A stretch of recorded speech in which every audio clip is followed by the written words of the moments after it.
There are moments in life I think of as threshold moments. They're confusing, they can be painful, and they often arrive without ceremony. A threshold is not the end of something, but it doesn't yet feel like a beginning either. It's the space in between who you were and who you haven't fully become. And what makes threshold moments so tender is that we often arrive there carrying expectations of others, expectations of where we thought we'd be by now, expectations shaped by time, age, roles, responsibility. Sometimes the pain isn't what's happening, it's the quiet grief of realizing I thought my life would look different by now. Recently, I spoke to a woman in her 80s. Her husband has just turned 100.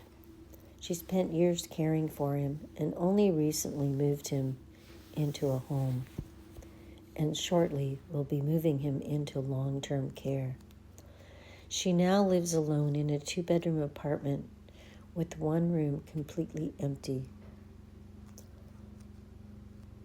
And what she shared, I could feel in it, was the grief. She didn't want to be there anymore. She does visit him briefly each day, just long enough to make sure he has what he needs. He now has dementia. The role she lived inside of for years has ended, but her life hasn't.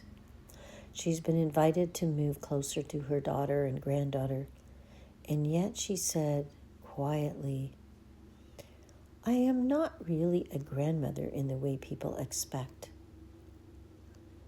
Feeling that she needed to have the energy that one just doesn't typically have at the age of 80, like they do when they're 50.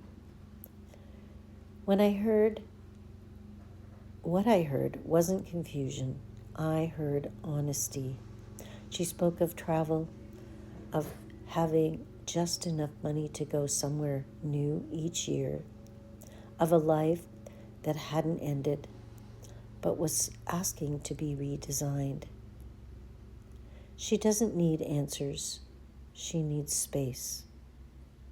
Because threshold moments don't ask us to decide quickly. They ask us to listen, to be gentle with ourselves when the old structures dissolve and nothing solid has replaced them yet.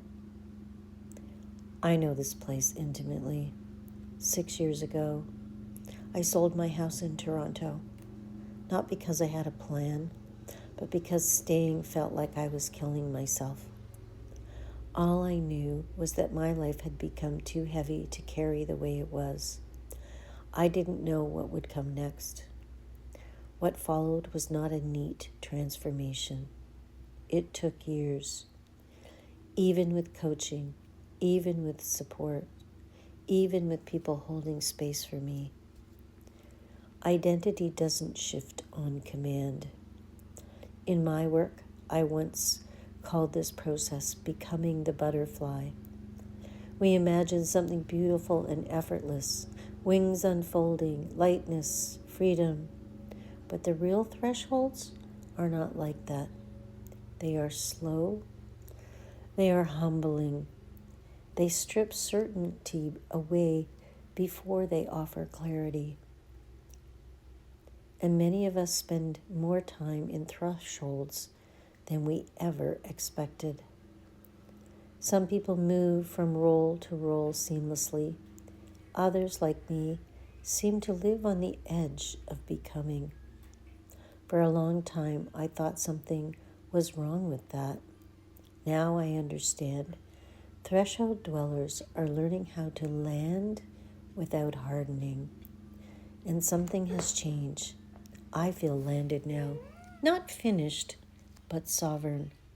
Softer, more sensitive, less afraid of not knowing. Threshold moments don't mean you're behind.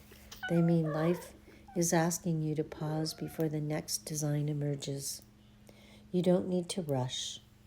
You don't need to justify your longing. You don't need to fill the empty room yet.